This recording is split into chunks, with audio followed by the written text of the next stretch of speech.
Do you have any specific memories riding with him? I know he didn't ride in too many big races or anything like that, but I know he would always tell stories about riding. You know, because he looked up to you and he saw you and he was shining shoes in New Jersey in a bar when he was a teenager, and he saw you on TV and said, I can be just like that guy. I can be just as good as him if I had the chance." And they said, "You know who that is? That's Angel Cordero. You know what it takes to be a jockey?" And you know the guy happened to have a friend who went by the name of Marty Fallon, and he was a trainer. He introduced him to him, and he said, "You want to be a rider? You be here 4:30 in the morning." He came there, was there the next day, and he started working and hot walking and grooming and taking care of the pony, and little by little working his way up from the bottom. And 4 years later, he was riding against his idol and the guy who inspired him to ride. And he went in '83. He started in Philly and then went to Monmouth, and he went to Aqueduct and rode against you. And I read a nice article about it. So do you remember anything? I know you rode a ton of races, and I don't know if you remember any specific races, but is there anything on the track, any memories you might remember on the track? I don't remember any specific race because you ride so many, Yeah. and on an everyday basis, six days a week.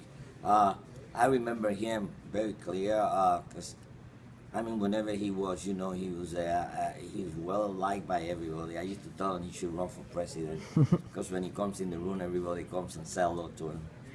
And he was very friendly with everybody. He never said anything bad about anybody. He liked to light you up when he thought you was sad. He tried to make you happy. He tell you stories. He tell you jokes. He was very compatible. And when we rode, jockeys are so compatible that friendship doesn't work when the doors open. Yeah.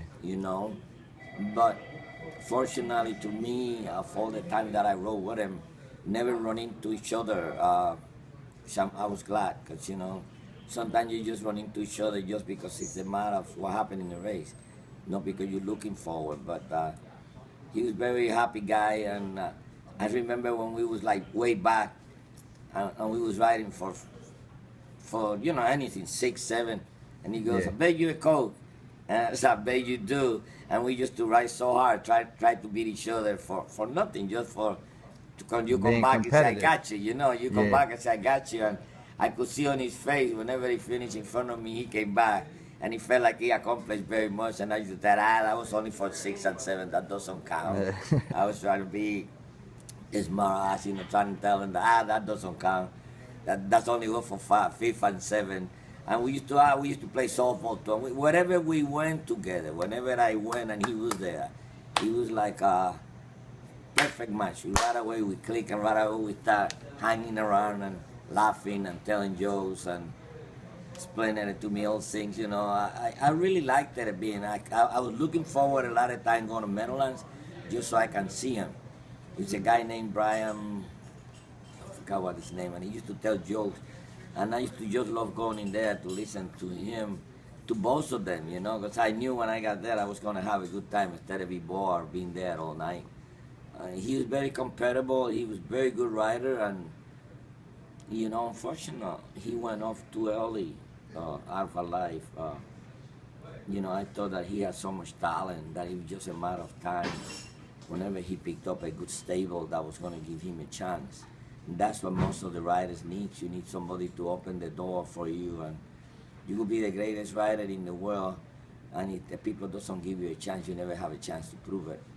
So you're just going to be as good as the horses you ride. The better the horse, better people think you are. Yeah, exactly.